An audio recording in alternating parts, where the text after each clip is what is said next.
Momento de recibir a Fernando Pereira, presidente del PIT-CNT, nos acompaña esta mañana para hablar de muchos temas. ¿Qué tal? Buenos días. Buen día, ¿Cómo le va? un placer estar con ustedes como siempre. Muchas gracias. Bueno, antes de adentrarnos en todo el clima electoral, le pregunto también por esta cifra del desempleo que se conoció del 9,2%. Estamos hablando de que la tasa de desempleo volvió a subir en septiembre, cerró el tercer trimestre del año con un promedio de 9,2%. Es un crecimiento del desempleo lento pero sostenido. ¿Cuál es su opinión al respecto? Bueno, es el tema que más nos debería preocupar, no a los dirigentes sindicales, a la sociedad completa toda, pero también a los dirigentes sindicales. Digamos, hay una discusión que obviamente en campaña electoral es muy difícil dar, que es dónde efectivamente se pierden empleos y dónde efectivamente se pueden ganar empleos. Nosotros discutimos sobre una teoría hace mucho tiempo que el cambio científico-tecnológico, la revolución 4.0, iba a pagarse con puestos de trabajo, sobre todo con aquellos puestos de trabajo menos calificados. Pero lo decimos y no asumimos que va a pasar. Es decir, lo decimos como si fuera algo para el futuro, pero en verdad es para el presente. La discusión del trabajo del futuro no es para más adelante, es para hoy. Si usted va a un supermercado y ve que hay cajas de autocobro, si usted ahora en vez de que le pese la fruta, se la pesa a usted. Si usted va a distintos comercios de ramo y ve que hay avance científico-tecnológico, incluso en algunos lugares del mundo ya no ve a ninguna persona que lo atienda para comprar alimentos o para comprar otro tipo de artículos, uno se da cuenta que el mundo del trabajo se va a redirigir hacia otros lugares. Por ejemplo, en el caso de Uruguay, claramente para la industria del software. Por ejemplo, ahora hay un acuerdo entre la Cámara Uruguaya del Software y el INEFOP para la formación de 2.000 trabajadores en distintas partes del proceso de la industria, y esos 2.000 trabajadores ingresarían con empleo seguro, ¿no?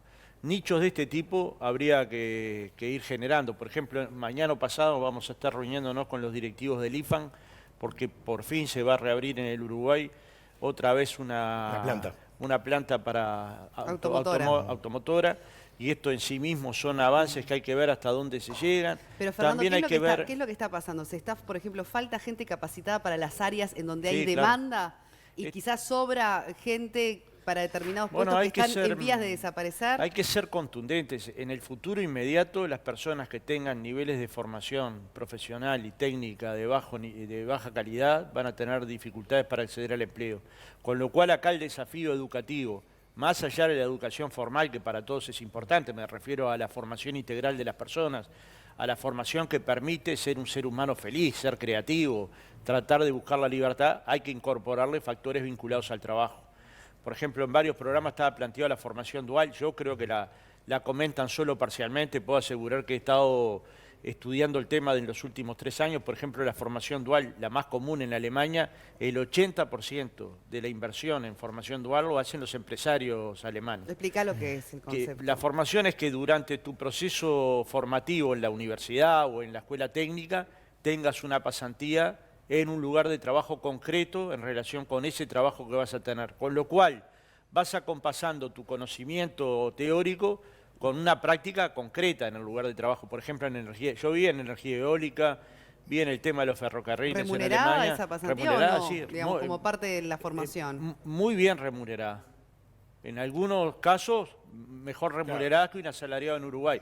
Es otro país. No salís con un título a enfrentarte a un mercado laboral incierto. No, al contrario. Por ejemplo, de esos procesos de formación dual, han salido investigaciones que han mejorado los procesos productivos actuales de la empresa en los que estaban. Por ejemplo, uno que yo vi, que lo vi presencialmente, habían detectado una modalidad para que si un cristal de un ferrocarril se iba a romper, lo detectaran 3 días antes. Bien. En función del avance. Entonces estaba preparada la empresa para que cuando el tren parara en la estación de Berlín le cambiaran el cristal y el tren siguiera. Y yo no sé hace cuántos años que ningún viaje se suspende por avance científico, pero esto es formación, es mirar la perspectiva del futuro. Fernando. Uruguay tiene 7 u 8 lugares donde mirar. Esto no es descartar la agricultura, ni la ganadería, ni salir del país productor de alimentos, porque es una cuestión muy importante para el Uruguay. Está bien, y está buena la puntualización, porque si entramos a desglosar un poco este último indicador, vemos que buena parte de ese número de desempleo responde a situaciones en el interior del país. ¿Lo están mirando con atención también? Sí, totalmente. ¿Y qué puede estar pasando? ¿Qué explicación se puede encontrar? Una parte, digamos, nosotros no podemos pensar que estamos alejados de los problemas del mundo. Argentina es un caos. Bueno, en cierta medida Núñez lo planteaba por el tema de la justicia, tanto Argentina como Brasil, pero se podría plantear por sus políticas económicas recesivas, por la situación social en la que están, y Uruguay está en el medio de esos dos gigantes. No es un país que pueda decir, me aíslo de... Tiene menos impacto del que tenía antes del 2000, pero no es que no tenga impacto. Uruguay le vende a Argentina y a Brasil el mayor valor agregado que produce Uruguay. Con lo cual, digamos, que estos mercados estén resentidos genera dificultades para Uruguay. Fundamentalmente en dos sectores, pero hay algunos más. Uno es el turismo. Naturalmente, si por ejemplo este año va a haber ausencia de dólares, es probable que una buena cantidad de argentinos no logren llegar a Uruguay. No porque no quieran, porque su primer objetivo es venir. Y el segundo, dejan de hacer inversiones inmobiliarias, por ejemplo, en el este del país, ¿no? Donde la mayor parte de la inversión siempre fue Argentina. No es que ahora es Argentina, siempre fue Argentina. Falta que empiece también a registrarse la cantidad de puestos de trabajo que va a generar UPM2, donde allí me imagino que, bueno, para mucha gente hay gran expectativa. Sí, ahí sobre el tema del guarismo del desempleo. Pienso que se da una información bastante errática. Las personas pueden tener una posición contraria a la papelera, a la instalación de la UPM2, por motivos de contrato, porque se crea que Uruguay exoneró demasiado a la empresa de impuestos, por motivos medioambientales. Lo que no se puede discutir es la generación de puestos de trabajo. Durante la creación de la planta de celulosa, esa planta va a construir entre 6.000 y 7.000 puestos de trabajo. Pero después que termina la planta, cada planta construye 10.000 puestos de trabajo. Esto es toda la cadena de valor, ¿verdad? Vivero, el sector maderero, el sector forestal. Los tercerizados también, claro, digamos. incluye todo, pero son 10.000 puestos de trabajo. No en la empresa UPM, pero dependiendo de esa planta de celulosa. Y a veces lo mencionamos como si la planta solo dejara 300 puestos de trabajo. Hay un aspecto que no hemos mencionado en esta ecuación de análisis del desempleo, y está vinculado a algo que yo hace pocos días tuve la oportunidad de entrevistar a Lestido, el presidente de la Cámara de Comercio, y él dice, bueno, parte del problema de desempleo que tenemos ahora es que tenemos consejos de salarios muy rígidos, que tenemos una situación de incremento salarial fijo que quita rentabilidad a las empresas, entonces estamos más complicados, no tenemos la posibilidad de repente si se va alguien no lo reemplazamos. ¿Eso existe o no? Yo no termino de entender esta ecuación. La participación del salario en relación al Producto Bruto Interno, en relación a la riqueza nacional, no es mayor que previo a la dictadura. ¿Quién tiene el resto del dinero? Si no lo tienen los empresarios, ¿quién lo tiene? ¿Dios? No, alguien lo tiene. Hubo rentabilidad muy positiva en el Uruguay cuando los productos que exporta Uruguay tuvieron unos precios internacionales increíbles. Pero todos sabíamos en Uruguay, los que producían, los que saben más o menos del campo, que esos precios iban a durar un tiempo. Esa rentabilidad en algún lado está, es decir, 20.000 millones de dólares están fuera del país. ¿Quién cree que lo sacamos los asalariados de 20.000 pesos? O los empresarios que construyeron dinero en Uruguay. Entonces, digamos, cuando se habla de rentabilidad, lo que conviene decir es, demostremos que hay falta de rentabilidad, porque hay sectores que probablemente la tengan. Pero, por ejemplo, cuando se habla de los descuelgues, vio que ahora en la campaña está la moda del descuelgue. Ahora existe el descuelgue. Ahora, ya hoy puede ir una empresa a descolgarse del convenio colectivo. La única condición que tiene es que tiene que llevar la información de que efectivamente no es rentable. ¿Y por qué nadie se presenta?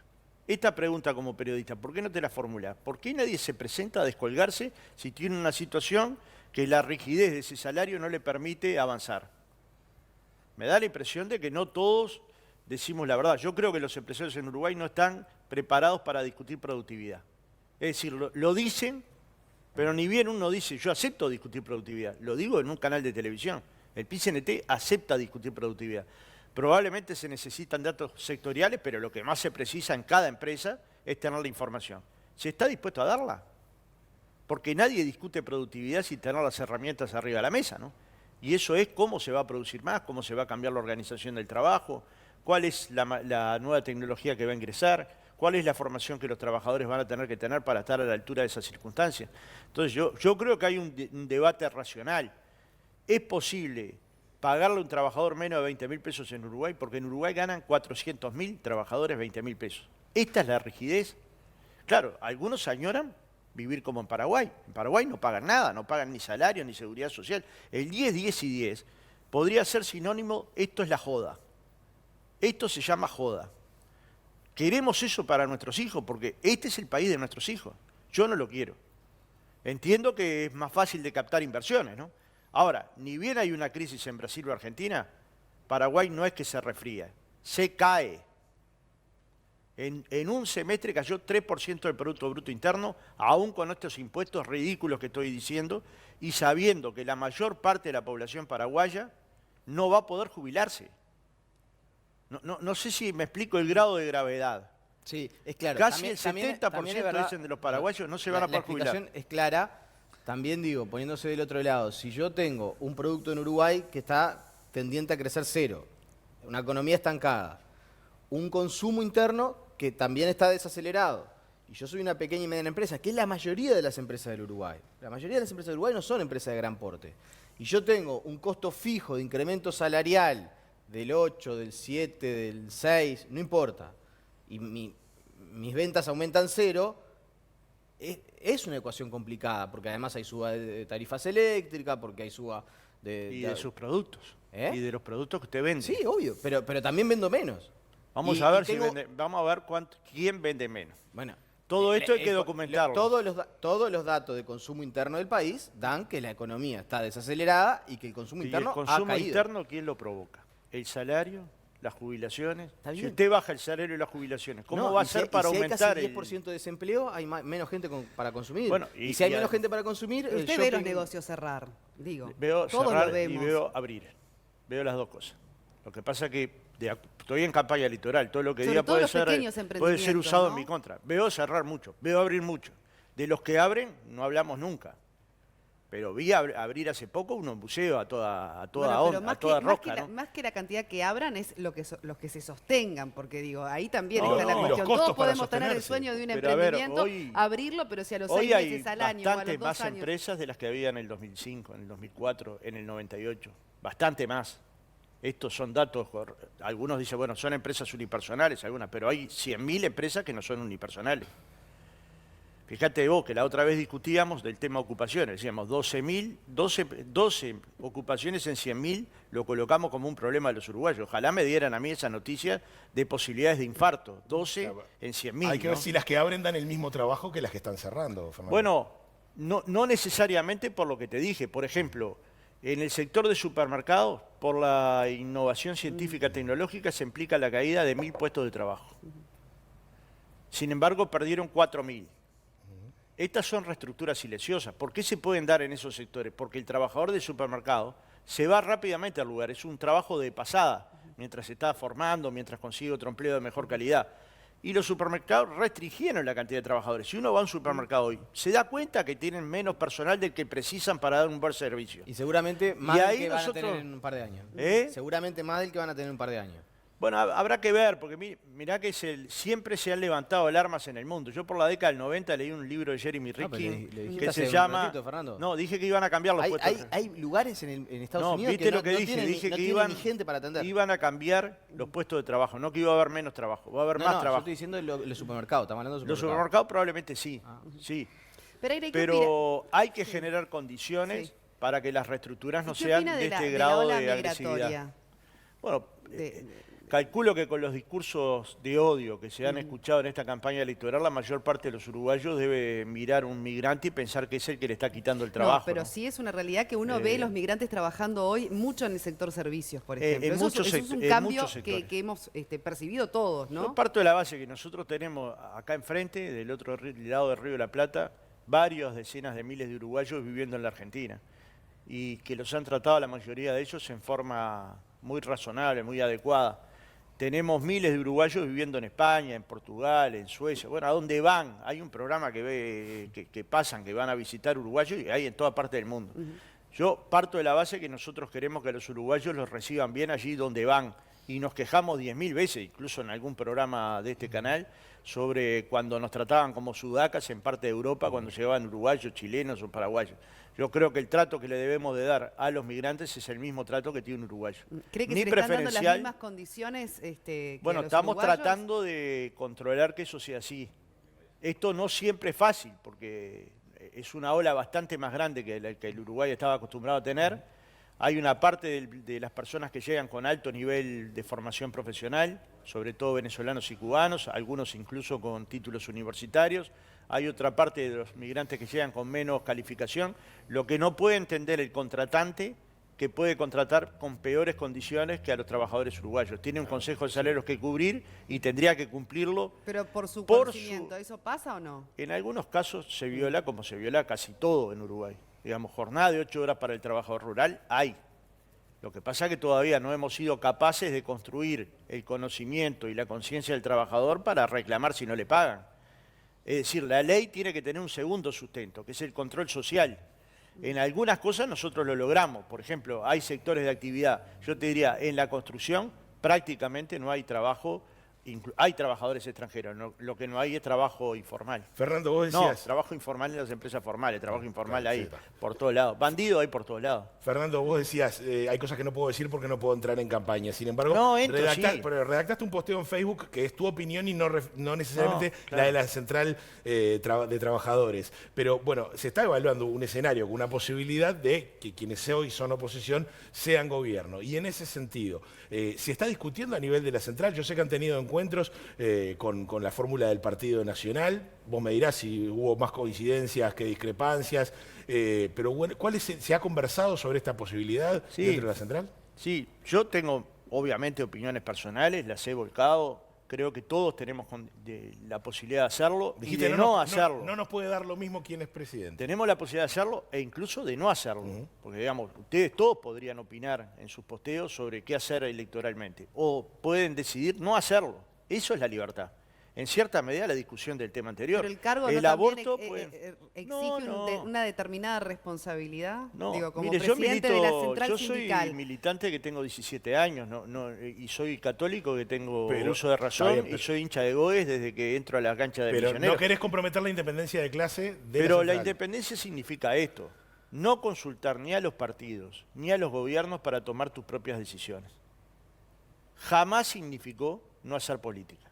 De hecho, Pepe Delía, que fue el presidente del PIT-CNT durante 25, 30 años, fue vicepresidente del Frente 84, Amplio, y integró fue la mesa política del Frente Amplio, fue de la fórmula presidencial del 84, pero antes de eso, la primer senadora Julia Arévalo era del movimiento sindical. Volviendo a las coincidencias... Yo no he decidido ser dirigente político, pero no soy neutral, no me da lo mismo no me da lo mismo en Brasil Bolsonaro que Lula.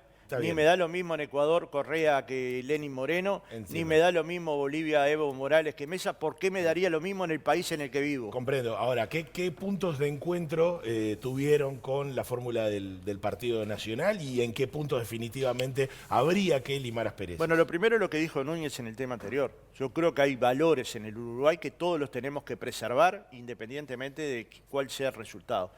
Que haya una justicia independiente, que haya un parlamento electo que ejerza su papel, que haya un poder ejecutivo electo y que nadie discuta el resultado electoral, que las personas de los diferentes partidos y las diferentes organizaciones sociales, más allá de sus diferencias, puedan polemizar.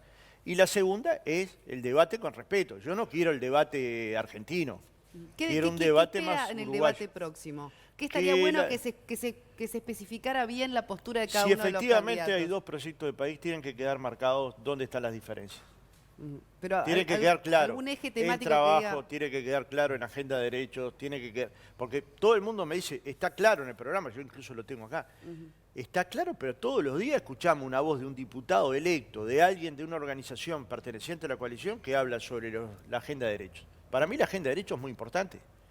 Para los uruguayos yo creo que es importante y habrá que construir mayores valores, porque no es que en el Uruguay se esté promoviendo el aborto, es que las personas tengan derecho a decidir. Nadie está obligado a ir a hacerse no se promueve, ¿entienden? Entonces, en ¿Pero cierta qué pregunta medida... concreta le gustaría plantearle a los dos candidatos cara a cara para que le respondan? Bueno, ahí me tendrían que pagar porque tendría que ser el moderador. Bueno, mientras piensa la pregunta, No, pero- escuchemos al dirigente de Richard Reed, que también se refería a este tema de que la dirigencia sindical explicite, digamos, una intención de voto. ¿Y el rol del movimiento sindical? Porque ya hubo, por ejemplo, alguna declaración del presidente del PIT-CNT, Fernando Pereira, diciendo nosotros somos independientes pero no indiferentes. Sí, y sí. vamos a jugar un papel de cara al balotaje. Sí, yo no comparto eso. Ya leí algo también ayer, yo no comparto eso. No comparto eso porque me gustaría discutir un tema con mayor amplitud. Yo creo que hay una pérdida de independencia de clase y ese es un grave error y un grave daño a la figura orgánica del movimiento sindical. Que los trabajadores hagan la elección que quieran, ¿verdad? Yo voy a reivindicar los derechos, adquiridos y los voy a pelear. Y el derecho adquirido que vino para quedarse. En eso me parece que está correcto. Reivindicar los consejos salarios con un contenido realmente ayornado al Uruguay siglo XXI. Muchísimas cosas hay que plantear desde el movimiento sindical para el nuevo gobierno que se instale, ¿verdad? Pero de ahí a la injerencia me parece que se entró en un camino que realmente no tiene retorno. Desde mi punto de vista yo no lo comparto, yo no comparto eso. No comparto que el movimiento sindical pluralista de este país determine A, B o C. Lo de soy independiente pero no prescindente, sí, claro, es una buena frase, yo también. Soy independiente pero no prescindente. Ahora de allí a señalar el voto no estoy de acuerdo. ¿Qué le parece? No, nadie tiene la capacidad de señalarle el voto a nadie. Imagínate, pero usted lo está señalando con que lo que fuera tan dice. fácil que yo le dijera a 1 millón de trabajadores voten a tal y todos me Pero hicieran usted lo caso. está diciendo, cuando dice y no las nos pueden cámaras- dar lo usted mismo el leyó- resultado de las elecciones. Dígame, ¿usted leyó el semanario de búsqueda del jueves, los empresarios festejando el triunfo de la calle? Esos son los empresarios en todo caso. Somos dos partes. Usted ¿no? representa a los sindicatos. Sí, pero somos dos partes. Los empresarios, al que nadie le pregunta por qué puso plata para la campaña, por qué financia la campaña, a nadie le pregunta eso. A los sindicalistas nos preguntan por qué creemos que es importante que el progresismo avance. Y nosotros contestamos, no es que lo resolvió Fernando Pereira, lo resolvió un congreso del PIT-CNT por 66% de los votos, 65%. Hay dos modelos en pugna. Y el movimiento sindical no va a ser presidente. Que Richard opine distinto me ¿Y parece eso muy bien. significa Ahora, que no es que ganar- Richard no haya hecho vida política, fue de la dirección de Asamblea Uruguay, fue de la dirección del Frente Liber Sereni, fue precandidato a intendente de Montevideo. El que no fui hasta ahora soy yo. ¿Me entiendes? Yo he integrado listas, pero siempre eso le iba a rellenando decir. la lista. ¿No? Usted ha integrado el No, claro, en un lugar que si salgo es porque la fuerza política a la que integro sacó 1 millón de votos, ¿no? Ahora, cuando Además me dice que no le va a preocupa dar que lo ese sea mi mismo, lugar. Y, le pregunto, ¿va a ser más conflictivo dependiendo del resultado de No, el no. próximo 2020? ¿Va a ser de mayor conflicto, de más movilizaciones, de enormes movilizaciones, como dijo la vicepresidenta? no, depende de nosotros. ¿No? ¿En base a quién salga electo en el No, próximo no 20? depende de nosotros. Claro.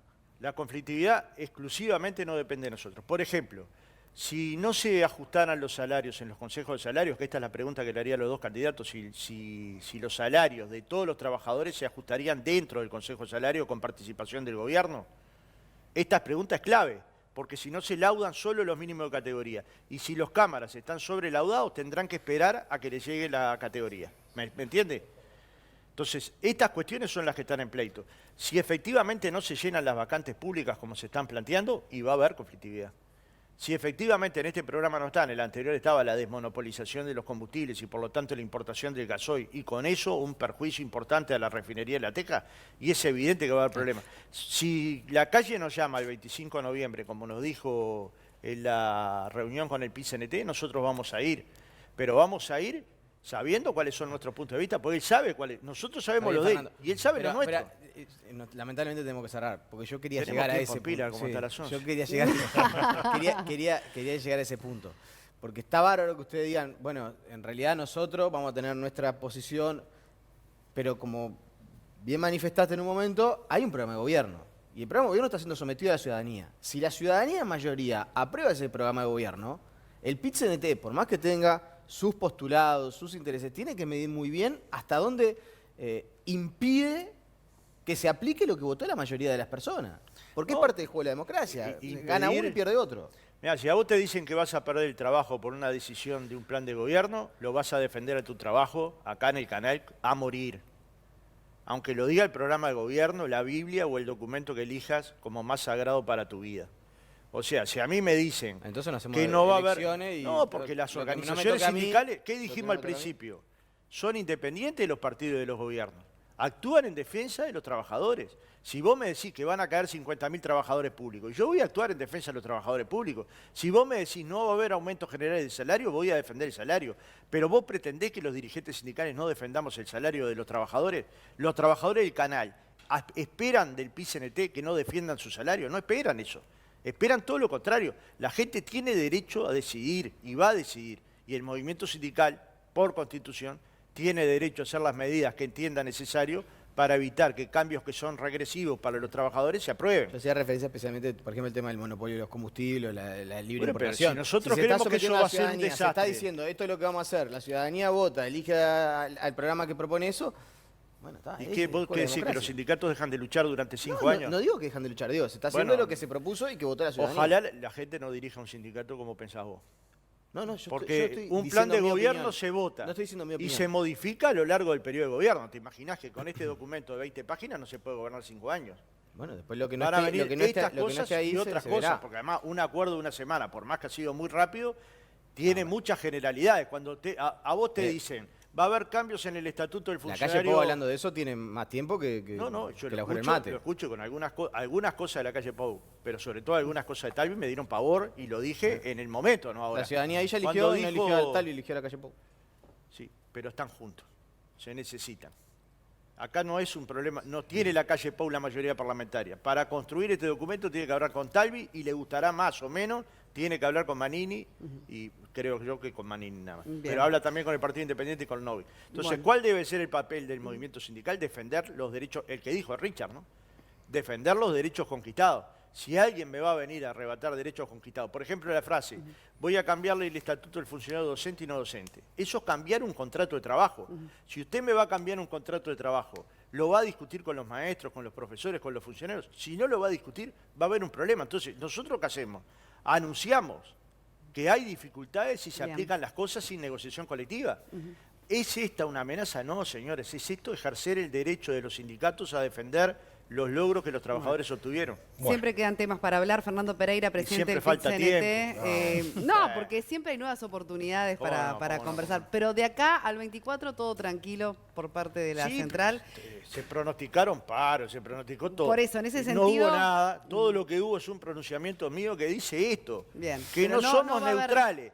Y en el Uruguay hay un lío bárbaro, pero si cruza Argentina, un minuto, ve las banderas de las centrales Bueno, en argentinas algunas con la cosas no cara... nos queremos comparar y en Espere, otras sí. espere. No. En algunas cosas Pero no ahora sirve mire lo que le compararnos voy y a en decir, otras no. Pero mire lo que le voy a decir, porque sabía que me iban a decir eso. Ve la cara de Fernández. Pero si va a Estados Unidos, ve a la central sindical haciendo campaña por el Partido Demócrata. Pero si va a Alemania, ve a la central sindical haciendo campaña por el Partido Socialdemócrata. En Uruguay es uno de los pocos países del mundo que ustedes pueden decir con tranquilidad que las centrales sindicales no hacen campaña. Eso es no poner la estructura del movimiento sindical a la orden de un partido político. Muy bien. Fernando Y no lo Pereira. hace, ustedes saben que no lo hace. Muy bien, gracias por acompañarnos esta mañana. Fernando.